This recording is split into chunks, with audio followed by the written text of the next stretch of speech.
Bonjour à tous, bienvenue sur notre chaîne YouTube d'un autre regard. Aujourd'hui, on a du pain sur la planche parce qu'on s'attaque à un gros morceau de la psychiatrie, on s'attaque à la schizophrénie. On va vous donner un petit plan juste là. On va déjà commencer par déconstruire un peu tous les mythes urbains, les légendes urbaines sur la schizophrénie. On verra qu'ils sont nombreux et ils sont très faux. Ensuite, on essaiera de s'intéresser aux symptômes de la schizophrénie. On essaiera de vous montrer un peu quels sont les symptômes, comment ça se présente. On essaiera de le faire de manière un peu dynamique. Ensuite, on va se poser une question toute bête, mais dont les réponses sont beaucoup plus complexes, c'est de savoir est-ce que la schizophrénie c'est une pathologie comme toutes les autres ou pas? Est-ce que c'est du même registre en fait que l'asthme ou le diabète ou plein d'autres pathologies, ou une fracture par exemple? Et on va essayer de réfléchir autour de ça parce que les réponses sont complexes.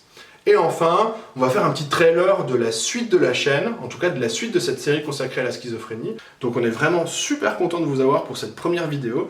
N'hésitez pas à laisser un pouce bleu ou de vous abonner, ça nous ferait super plaisir et ça nous encouragerait beaucoup. Sans plus attendre, on commence, général, générique.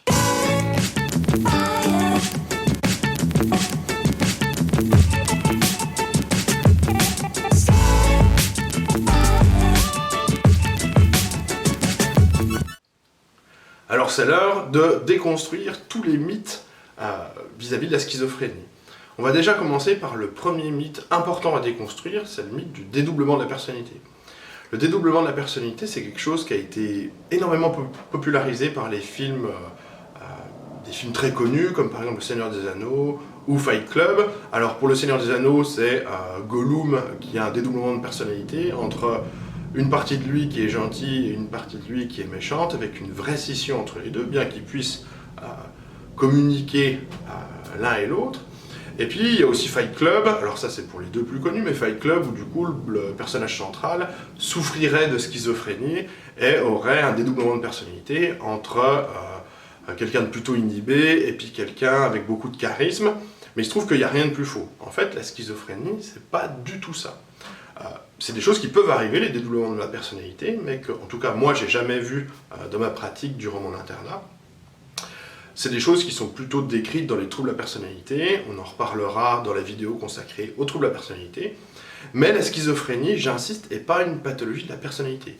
C'est-à-dire qu'elle va entraîner beaucoup de difficultés, beaucoup de problèmes, mais en aucun cas elle va toucher à la structure même de l'individu, à comment il voit le monde, quel est son caractère, ces choses-là, et c'est... Voilà, la schizophrénie ne touche absolument pas à ça. Ça, c'est la première chose à déconstruire. Ensuite, on en a une deuxième, et c'est peut-être la plus importante à déconstruire. La deuxième, c'est la dangerosité. On voit souvent que schizophrénie et dangerosité sont quasiment synonymes, ou en tout cas l'un ne va pas sans l'autre. Or, il se trouve qu'il n'y a rien de plus faux.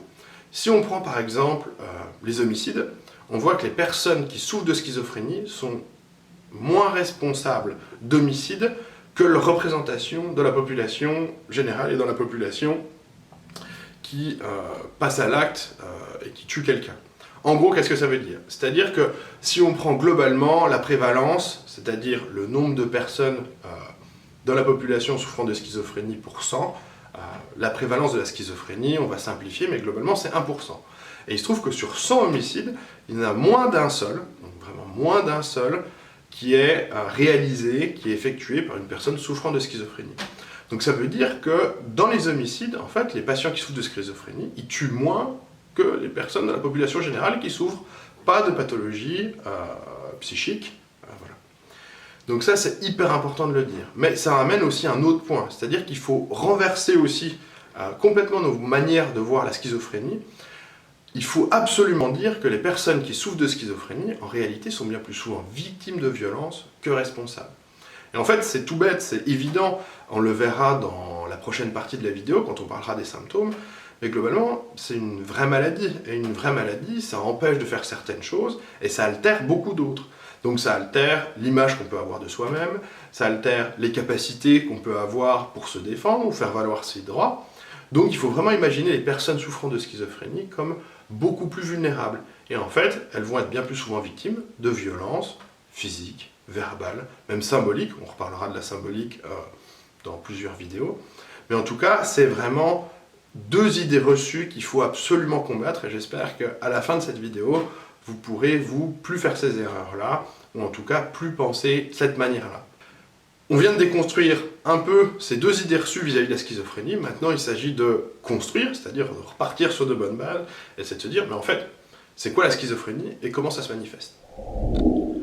Alors maintenant, on va parler des symptômes de la schizophrénie. C'est vraiment important d'en parler, comme je vous le disais, pour casser un peu ces représentations, ces mauvaises représentations qu'on pouvait avoir. La schizophrénie, les symptômes, ça va s'organiser autour de 3 grands syndromes. Un syndrome, qu'est-ce que c'est? En fait, c'est un terme un peu général, mais pour dire qu'un syndrome, c'est un rassemblement de symptômes. On va dire que c'est des symptômes de la même famille et qui vont se ranger dans un grand syndrome. Et dans la schizophrénie, il y en a 3. Le premier, c'est le syndrome positif. Pourquoi positif? Pas parce que c'est cool, mais parce que c'est en plus de la normale. C'est-à-dire qu'il va y avoir des symptômes qui vont être présents, alors que chez les personnes qui n'en souffrent pas, elles vont être absentes. Il va y avoir le deuxième grand syndrome, ce sera le syndrome négatif. Pourquoi négatif? De la même manière. C'est quelque chose qu'une personne qui ne souffre pas de la schizophrénie n'a pas. Voilà, donc par exemple, les personnes souffrant de schizophrénie, elles ont quelque chose en moins, c'est le syndrome négatif. Et enfin, il y a un dernier grand syndrome qu'on appelle le syndrome de désorganisation. Les vieux psychiatres, avant, ils l'appelaient le syndrome de dissociation, mais on y reviendra. Donc on va tout d'abord attaquer par le syndrome positif. Le syndrome positif, il est composé de 2 choses. Il est composé des hallucinations et des idées délirantes. Mais on va détailler tout ça. On va d'abord commencer par les hallucinations. Alors les hallucinations, qu'est-ce que c'est? Les hallucinations, c'est une mauvaise perception, une perception erronée de la réalité. Elles peuvent être de plein de types différents, mais on va décrire les plus fréquentes. La plus fréquente des hallucinations, c'est l'hallucination auditive. Et en fait, là, vous avez déjà en bande-son une hallucination auditive. Et le regard que vous avez eu en essayant de comprendre ce qui se passait, en essayant de suivre mon discours et d'écouter ce qui se passait, c'est exactement nous ce qu'on nomme en psychiatrie une attitude d'écoute. En fait, vous n'êtes plus tellement concentré sur moi, mais vous êtes concentré sur le son que vous avez entendu. Et ça, nous, on le voit régulièrement en entretien, des gens qui, hop, sont interrompus, qui regardent, qui lèvent les yeux et qui essaient de comprendre ce qui se passe et qui leur parlent. Donc ça, c'est les hallucinations auditives. Et généralement, comme vous l'avez vu, comme vous l'avez plutôt entendu, sur la bande originale des hallucinations, plutôt des choses négatives, des insultes, des brimades, le fait de se faire rabaisser par ses voix, donc c'est vraiment quelque chose qui est pas terrible. Ensuite, par ordre de fréquence, viennent les hallucinations visuelles. Le général va vous montrer à quoi peut ressembler une hallucination visuelle sur mon album juste là. Ça peut être des changements de lettres qu'on peut voir, mais ça peut être aussi, le général va vous montrer aussi, mais des mains, des formes obscures qui peuvent venir et qui peuvent être inquiétantes. Il faut vraiment se dire aussi que les hallucinations visuelles, c'est pas quelque chose de très construit. C'est-à-dire que c'est pas, comme on peut le voir dans les films, quelque chose de très construit, qui va à un nouveau paysage ou quelqu'un avec un visage ou quelque chose comme ça, ce sera plutôt des ombres, ce sera plutôt quelque chose de un peu désorganisé et pas très précis. Mais souvent, comme les hallucinations auditives, souvent quelque chose de négatif, d'angoissant. Et enfin, un dernier type d'hallucination, c'est les hallucinations synesthésiques. Synesthésique, c'est un gros mot barbare, mais globalement, ça veut dire que c'est des hallucinations de la sensation. Et les hallucinations de la sensation, ça existe, c'est pas très fréquent, mais ça peut être, par exemple, être persuadé d'avoir une sensation anormale. Alors, par exemple, moi j'avais quelqu'un que j'ai pris en charge qui me disait qu'il avait l'impression qu'il y avait de l'eau qui coulait dans son bras. Et il en avait fait tous les examens possibles et imaginables. Tout était absolument normal, mais il en était persuadé parce qu'il les sentait. Donc ça, c'est pour les hallucinations. Mais il se trouve que les hallucinations, elles peuvent entraîner, ou pas, le deuxième symptôme du syndrome positif. Et le deuxième symptôme du syndrome positif, c'est les idées délirantes. Et les idées délirantes, c'est, pareil, une altération de la perception de la réalité. C'est-à-dire que les gens vont penser qu'ils sont le fils de Dieu, ou que la CIA les surveille, ou qu'ils sont le fils de Napoléon, ou toute autre chose. En réalité, il y a plein d'idées délirantes possibles, et les psychiatres et les infirmiers en psychiatrie, ils ont plein de manières de les classer. Alors on peut les classer par le thème, est-ce que c'est une thématique mystique quand on parle de Dieu, est-ce que c'est une thématique de persécution, quand on pense par exemple que la CIA ou le KGB ou quoi que ce soit d'autre nous surveille et installe des micros. On peut aussi le caractériser par le mécanisme, est-ce que c'est un mécanisme hallucinatoire, est-ce que par exemple c'est sous-tendu par les hallucinations? Pour reformuler autrement, est-ce que du coup, quand on a des hallucinations visuelles de forme obscure dans les coins de rue quand on marche, est-ce que ça induit du coup le fait de penser qu'il y a peut-être quelqu'un qui nous surveille? Ou par exemple, les hallucinations synesthésiques, le fait de sentir quelque chose sous sa peau ou à l'intérieur de soi, peut faire penser aux gens qu'ils ont une puce à l'intérieur d'eux-mêmes. Donc il peut y avoir ce mécanisme-là, mais il peut y avoir aussi des mécanismes intuitifs. Le fait de se dire j'ai l'intuition, je sens que c'est comme ça sans que je puisse l'expliquer. Et puis enfin, il y a d'autres personnes qui peuvent caractériser aussi les idées délirantes par leur degré de systématisation. C'est-à-dire que est-ce que le délire est bien construit? Un délire bien construit, par exemple, il peut être, on peut le croire. Moi, ça m'est déjà arrivé à un moment donné, alors que je travaillais en psychiatrie, alors que la personne souffrait de schizophrénie et que c'était admis, enfin j'avais pu le lire dans son dossier, et ben son délire était tellement bien organisé que j'ai pu croire que c'était vrai, l'espace de quelques instants, mais en tout cas, voilà, toutes ces choses-là existent. Il faut aussi faire attention, parce que même quelqu'un qui souffre de paranoïa, en tout cas qui a des idées délirantes de paranoïa, peut être un jour victime d'un complot. Donc il faut toujours rester aussi vigilant vis-à-vis de ça. J'en profite pour casser une autre idée reçue vis-à-vis des idées délirantes. On a longtemps pensé que les idées délirantes, il y avait une conviction invincible. C'est-à-dire que les gens qui souffraient d'idées délirantes ne pouvaient pas critiquer ces idées-là, en se disant peut-être que c'est des conneries, peut-être que je me trompe. Alors qu'en fait, on peut le voir fréquemment. Pas tout le temps, mais on peut le voir de temps en temps, où les personnes qui souffrent de schizophrénie, quand ils ont un bon insight général, balancer l'insight. Wow! L'insight, c'est la capacité du coup à bien lire en soi, à essayer de percevoir ce qui est normal ou pathologique dans nos réactions.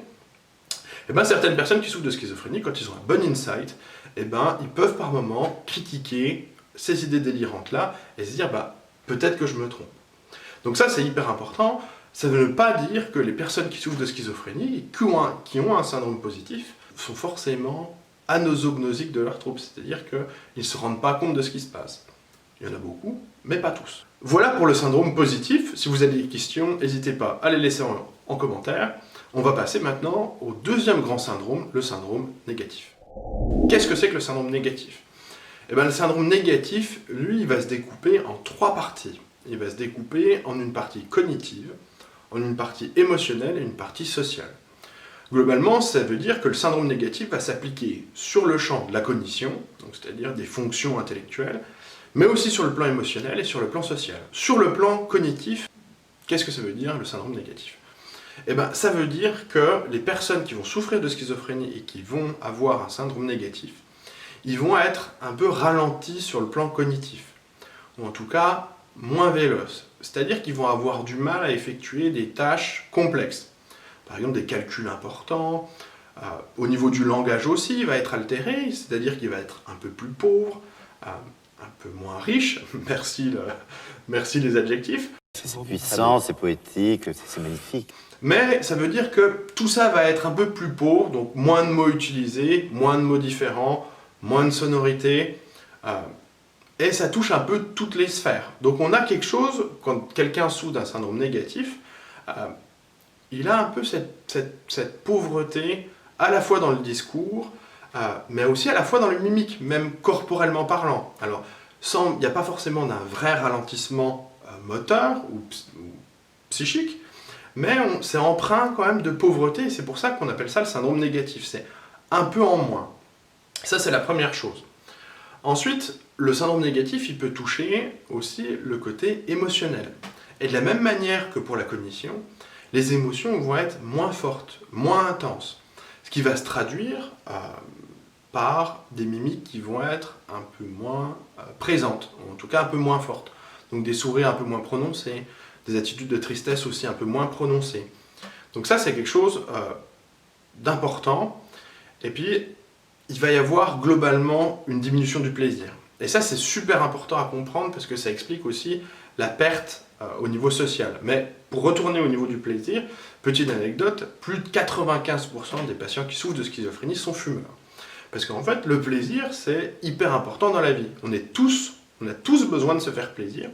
Et pour se faire plaisir, on utilise plein de choses. Alors, il y en a qui utilisent le côté social, de voir des gens, ça leur fait plaisir, le côté festif, le côté d'acheter des choses. Enfin, il y a plein de manières de se faire plaisir, mais une chose où on se fait souvent plaisir, c'est de cloper. La clope, la nicotine, ça active à fond les centres du plaisir. Et donc, les patients qui souffrent de schizophrénie, ils clopent pas parce que ils aiment ça, mais parce que ça leur fait du bien, quoi. Ça active leur centre de plaisir qui était un peu défaillant. Donc en fait, c'est un peu de l'automédication, ils vont essayer de se faire plaisir avec les clopes, et c'est pour ça que quasiment tous les patients qui souffrent de schizophrénie sont fumeurs. On y reviendra, il y a probablement aussi des choses sociales dedans, mais on y reviendra un peu plus tard. La troisième partie, la troisième chose que touche le syndrome négatif, c'est les comportements sociaux. Et là, les comportements sociaux vont être empreints de négativité. En fait, il va y avoir moins de plaisir à voir les gens, moins de plaisir à partager certaines choses. Et c'est pour ça que les personnes qui souffrent de schizophrénie sont un peu plus isolées, prennent moins de plaisir. Et aussi, on comprend pourquoi, parce que, étant donné qu'il y a moins d'émotions, au niveau cognitif, il y a une perte, et c'est plus difficile de maintenir des contacts sociaux, c'est plus compliqué de faire partie d'un groupe ou de se faire plaisir en société. Donc on voit bien que le syndrome négatif touche toute la vie de la personne, et c'est super important, parce que on peut se dire pour l'instant, entre le syndrome positif et le syndrome négatif, le plus important c'est le syndrome positif, parce qu'il est bruyant, parce que quelqu'un qui croit que la CIA le surveille, fatalement, ça va poser souci. Alors certes, ça pose souci dans les phases aiguës, où la personne peut se mettre en danger social, c'est-à-dire être stigmatisé, être en difficulté, mais à la longue, le syndrome négatif est beaucoup plus important et beaucoup plus dangereux. Parce qu'il va y avoir une perte de contact avec la société, on a tous besoin de vivre en société, une perte de contact aussi par moment avec le milieu du soin. Donc tout ça fait que le syndrome négatif, en fait, c'est un enjeu qui est hyper important pour nous qui sommes dans le monde du soin, parce qu'il faut absolument qu'on arrive à jouer là-dessus, et c'est tout le principe de la réhabilitation, pour aider les gens à rester insérés dans la société, parce qu'ils auraient tendance, de par leur syndrome négatif, à s'exclure un peu d'eux-mêmes, et en plus la société les exclut parce qu'il y a le syndrome positif. Donc tout l'enjeu en ce moment, récemment, je dis récemment, mais c'est pas si récemment que ça, mais tout l'enjeu c'était aussi de lutter très très fortement contre le syndrome négatif, parce qu'il est source d'un handicap fonctionnel hyper important. C'est-à-dire que c'est un vrai handicap. Voilà, ça handicape les gens à aller vers les autres, à avoir le soin, exactement en fait de la même manière que quelqu'un qui va avoir un fauteuil roulant et qui aura du mal à se déplacer, la schizophrénie, le syndrome négatif de la schizophrénie, c'est exactement pareil. C'est-à-dire que ça va être un réel handicap. Voilà pour le syndrome négatif. On va parler du troisième grand syndrome de la schizophrénie, qui est le syndrome de désorganisation. Alors on parle de désorganisation parce qu'il va y avoir un réel bordel dans les manières de penser qui vont se traduire de plein de manières. En gros, ce qui va se passer, c'est que le syndrome positif et le syndrome négatif, ils vont induire des problèmes dans le raisonnement, ils vont induire des problèmes dans la manière de penser, dans la manière de s'exprimer. Si on parle par exemple au niveau du langage, le syndrome de désorganisation, il va se traduire par trois choses. Les coqs à l'âne, nous c'est ce qu'on appelle le coq à l'âne, c'est-à-dire passer d'un sujet à un autre, comme si en fait la pensée s'était interrompue.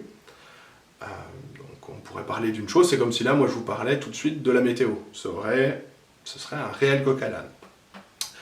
Mais ça peut se traduire aussi par des néologismes, donc le fait d'utiliser des nouveaux mots, ou des paralogismes, d'utiliser des mots à la place d'autres.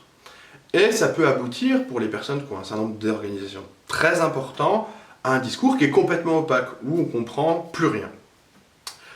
La désorganisation, elle peut s'exprimer aussi au niveau émotionnel. On peut être par exemple désorganisé et avoir plusieurs émotions en même temps. Et ça peut être très déstabilisant parce qu'il peut y avoir un faciès exprimant une émotion et une émotion complètement différente à l'intérieur. Donc par exemple, pourquoi vous souriez? Parce que je suis triste. Et donc il y a beaucoup de choses comme ça qui peuvent exister avec la désorganisation. Ça peut aussi toucher le schéma corporel. On a tous appris notre schéma corporel quand on est des bébés. C'est mon bras, c'est mon torse, c'est ma tête. Et quand on est très désorganisé, quand il y a un syndrome de désorganisation très important, eh ben, il peut y avoir une perte de schéma là. Alors je vous donne une anecdote, mais un jour j'avais une jeune patiente qui avait un syndrome de désorganisation très très important. Et je lui demandais si elle pouvait bien me suivre pour qu'on aille en entretien pour pouvoir parler, quoi. Donc on fait quelques pas ensemble dans le couloir. Elle me dit « Attendez docteur, j'ai oublié mon pied dans la chambre ». Et ça c'est des choses qu'on peut voir de temps en temps. Et on est tellement désorganisé que même le schéma corporel qu'on a appris est lui aussi désorganisé. Ce que les anciens appelaient le morcellement. On vient de traiter du coup nos 3 grands syndromes, donc le syndrome positif, négatif et la désorganisation. On arrive au moment de notre question toute simple de savoir si la schizophrénie c'est une maladie comme toutes les autres. Comme je vous le disais, question simple, réponse complexe. Et je vais faire une réponse de Normand. La réponse de Normand c'est oui et non. Alors j'ai déjà commencé par vous expliquer pourquoi c'est une pathologie comme les autres.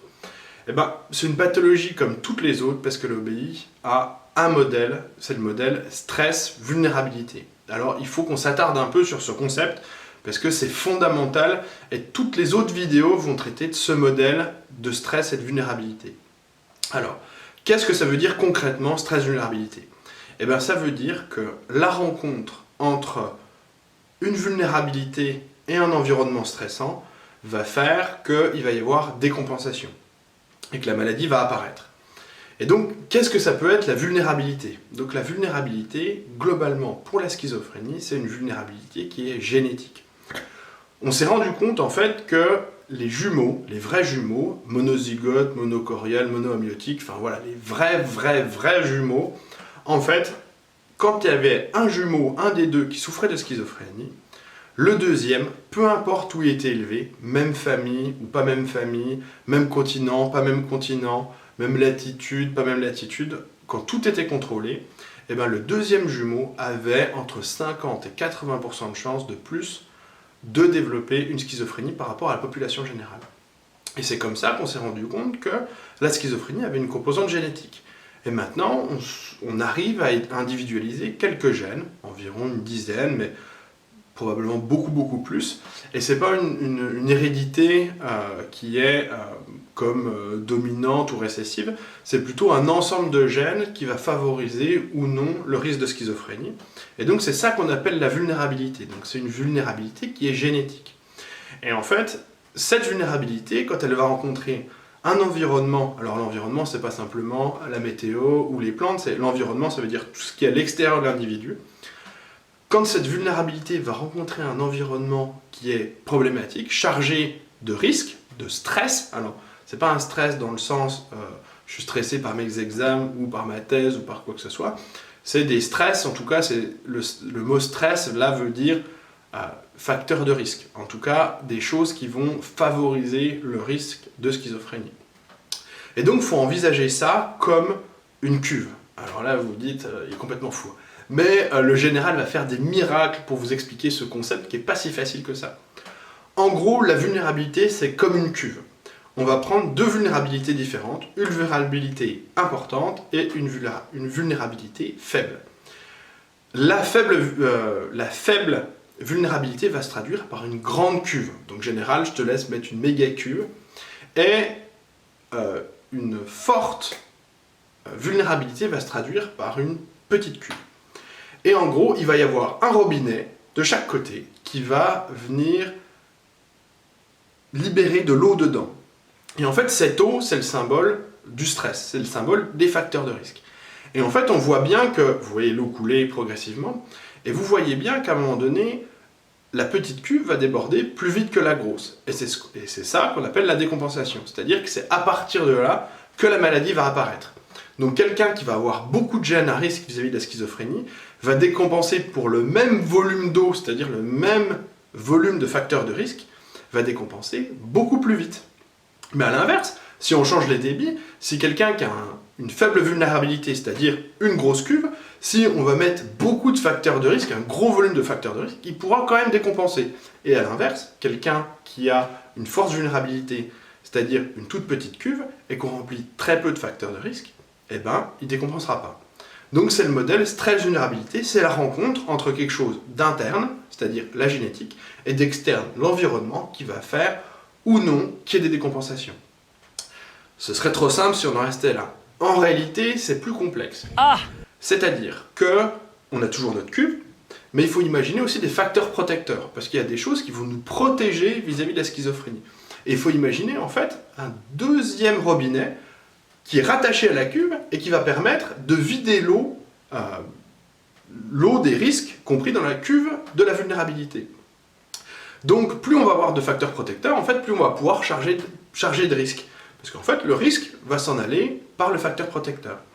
Et donc ça, c'est hyper important à savoir parce qu'en fait, ça conditionne l'apparition ou non d'une pathologie de la schizophrénie. Alors vous allez me dire, comment est-ce qu'on sait si on est vulnérable ou pas? Et bien en fait, vu que ces choses-là sont encore de l'état de la recherche et qu'on ne fait pas de dépistage en psychiatrie génétique, une des bonnes choses, c'est les antécédents. C'est-à-dire que quand on a quelqu'un dans notre famille qui souffre de schizophrénie, ou de trouble bipolaire, on en parlera parce qu'il y a un lien entre schizophrénie et trouble bipolaire, quand on a quelqu'un dans son entourage, un grand-oncle, un frère, une sœur, un parent, eh ben, on sait déjà que potentiellement, on aura des gènes de vulnérabilité. Donc il faudra faire attention à ces facteurs de risque pour ne pas risquer une décompensation.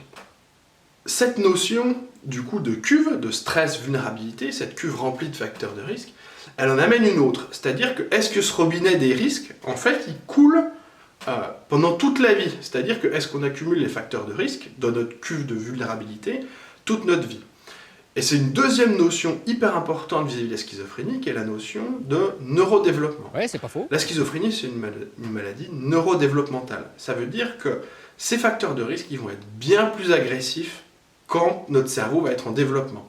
Et c'est pour ça que nos facteurs de risque, ils vont avoir l'impact le plus fort entre la naissance et l'âge adulte. Une fois qu'on a passé l'âge adulte, il y a certains facteurs de risque qui continuent encore à être à risque, mais en tout cas de manière beaucoup moins importante, et pour certains, plus du tout. Donc en fait, pour répondre à la question, oui, la schizophrénie, c'est une pathologie comme toutes les autres. C'est-à-dire que l'asthme ou le diabète, c'est exactement pareil. C'est-à-dire qu'on a des vulnérabilités génétiques. Je pense, pour l'asthme, on a des terrains atopiques, enfin des terrains génétiques familiaux. Ouais, donc globalement, il y a certaines familles où ils sont tous allergiques ou pas. Alors voilà, ça c'est une première chose. Donc on a pareil notre cuve de risque vis-à-vis de l'asthme. Et aussi, si on est dans une maison où il y a plein d'acariens, où il y a plein d'arbres, des bouleaux qui foutent du pollen partout, et fatalement, on va remplir notre cuve plus vite. Donc en soi, la schizophrénie, au niveau de sa construction, au niveau de sa structure, au niveau de comment elle est pensée, en fait c'est une maladie comme toutes les autres, exactement comme le diabète ou l'asthme. Pour poursuivre la métaphore avec le diabète, si quelqu'un a une susceptibilité génétique, moi mon grand-père était diabétique, si je mange énormément de sucre, ce que je fais d'ailleurs, je risque de souffrir à un moment donné d'un diabète de type 2 quand je serai un peu plus âgé. D'ailleurs, il faut que je fasse attention. Donc voilà, en fait, c'est une pathologie comme toutes les autres, symboliquement, philosophiquement parlant, c'est une pathologie comme toutes les autres. Là où il faut dire que c'est une pathologie qui est très différente des autres, c'est que c'est une maladie qui est hyper stigmatisante, la schizophrénie. On essaie de faire, nous, le contraire avec cette chaîne, de vous permettre de mieux la comprendre, de mieux savoir ce que c'est, mais on a encore beaucoup de travail et il y a un rôle quand même très délétère des masses médias là-dessus, parce que cette déstigmatisation, elle aurait déjà dû être faite, et ça ferait longtemps qu'on ne devrait plus entendre les termes schizo, la dangerosité, et tout ça. Et donc, quand on souffre de schizophrénie, c'est pas rien de recevoir le diagnostic, et c'est quelque chose qui est vraiment stigmatisant, problématique, et qui va toucher beaucoup de choses. L'image qu'on va avoir de soi, l'image que les autres vont avoir de nous, et tout ça, c'est très très compliqué à vivre. Et ce qui va se passer, c'est qu'on va avoir la double peine, c'est-à-dire la peine déjà d'être malade, donc de souffrir de notre syndrome positif, de notre syndrome négatif, ou de notre syndrome de désorganisation, et en plus d'être stigmatisé. Donc ça, on voit bien que c'est très problématique, quoi. Et ensuite, la schizophrénie, c'est aussi une maladie qui va nous toucher de manière très très importante. Ça va toucher notre plaisir, notre composante sociale, pas notre identité profonde, mais en tout cas, il va y avoir tellement de symptômes et tellement de problèmes que ça va même recouvrir un peu ce qu'on est, quoi. Et donc ça va être vraiment problématique. Et en ce sens-là, la schizophrénie, c'est une maladie qui n'est pas du tout comme les autres. Donc ça fait un peu réponse de Normand, ce que je vous dis, mais ça me semblait important, en tout cas, de pouvoir le faire, parce que oui, c'est une pathologie comme toutes les autres, elle est construite de la même manière, elle apparaît pas pour les mêmes raisons, mais elle a la même structure, mais dans ses expressions, elle a quelque chose de trop stigmatisant, de très stigmatisant, elle va toucher de manière très intime, et en ce sens-là, elle est différente de toutes les autres. Avant d'aller plus loin dans l'explication des causes de la schizophrénie, les causes qu'on peut nommer aussi facteurs de risque, il nous semble super important de pouvoir parler des anomalies biologiques dans la schizophrénie. C'est super important, parce que la schizophrénie, on pense que c'est une maladie juste de l'esprit, mais en fait, l'esprit et le corps, la séparation ne veut pas dire grand-chose. En fait, comme dans toute pathologie, la schizophrénie, il y a des anomalies biologiques importantes. Et ces anomalies biologiques, elles ne sont pas morphologiques, donc morphologique ça veut dire anatomique. Globalement, on n'a pas le cerveau quand on le regarde avec un scanner ou une IRM, ou quand on le disséquait avant, quand on faisait des autopsies. On s'aperçoit qu'en fait le cerveau, il est tout à fait normal. Il n'y a pas d'anomalie au niveau morphologique. Mais depuis quelques années, on a découvert que la schizophrénie était due à une altération de la dopamine. Alors la dopamine, qu'est-ce que c'est ? La dopamine, c'est un neurotransmetteur. Un neurotransmetteur, c'est une sorte de messager qui va servir de bout de papier entre deux neurones pour communiquer. Les neurones, c'est les cellules du cerveau. Et puis, ça va permettre de transmettre des informations ou pas. Ce qui se passe dans la schizophrénie, c'est que c'est dû à une altération de deux voies cérébrales. Alors, ces voies cérébrales, c'est la voie mésolimbique et mésocorticale. Et donc, en fait, ces voies, c'est comme une autoroute dans laquelle circulerait la dopamine.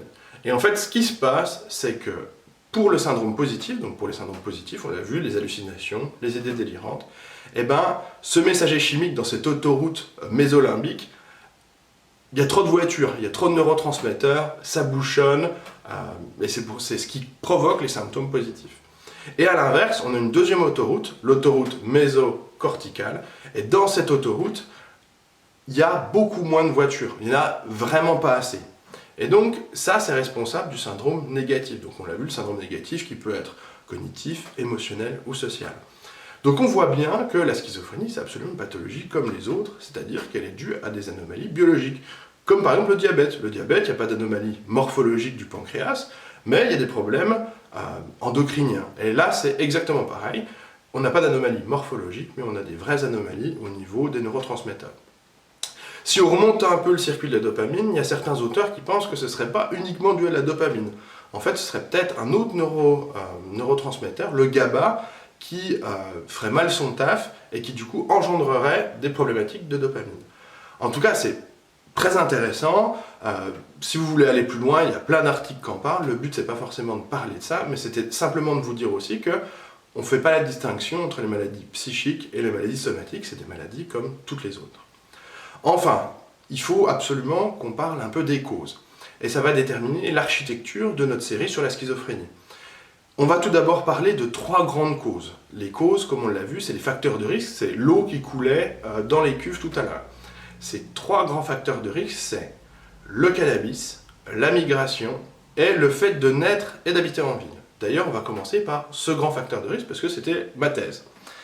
Donc on va déjà parler de ça, ensuite on fera peut-être une quatrième vidéo pour parler des autres petits facteurs de risque. Alors je vais pas tout vous dire sur ces facteurs de risque, mais globalement il y en a plein de petits. Les traumatismes obstétricaux, le fait de naître en hiver dans l'hémisphère nord et l'inverse dans l'hémisphère sud. Voilà, il y en a plein de petits, on les détaillera, on verra si c'est intéressant ou pas, qu'est-ce que ça nous dit. Et puis, on va essayer de faire une sorte de conclusion de cette série sur la schizophrénie par une vidéo où on va parler de prévention, de politique et d'épistémologie. C'est-à-dire qu'on va essayer de regrouper tout ce qu'on sait, sur les facteurs de risque, sur la schizophrénie, et d'essayer de voir est-ce que tout ça a un sens, quoi. Est-ce que ça veut dire quelque chose de souffrir de schizophrénie au niveau individuel? Qu'est-ce que ça dit de notre mode de vie? Qu'est-ce que ça dit de nos risques? Qu'est-ce que ça dit de notre vie en général? Et pareil aussi au niveau collectif, parce que le fait que nos sociétés puisse plus ou moins favoriser l'apparition de la schizophrénie, ça veut aussi dire quelque chose. Donc en tout cas, on était super content de vous avoir. N'hésitez pas à laisser un pouce bleu ou à vous abonner, ça nous ferait super plaisir, ça nous aiderait, je pense aussi beaucoup, ça nous encouragerait en se disant qu'on est sur le bon chemin. Si vous avez des questions, n'hésitez pas à en laisser dans les commentaires ou des remarques, on est très preneurs parce qu'on est complètement novices. Donc je remercie beaucoup le général qui est au montage et qui se tue pour faire des vidéos de qualité. Je pense qu'il va me maudire pour les robinets de facteurs de risque et les cubes. Et c'est aussi jouissif que se torcher le cul avec de la soie, j'adore ça. Mais en tout cas, voilà. Donc je vous dis à très bientôt. Bisous.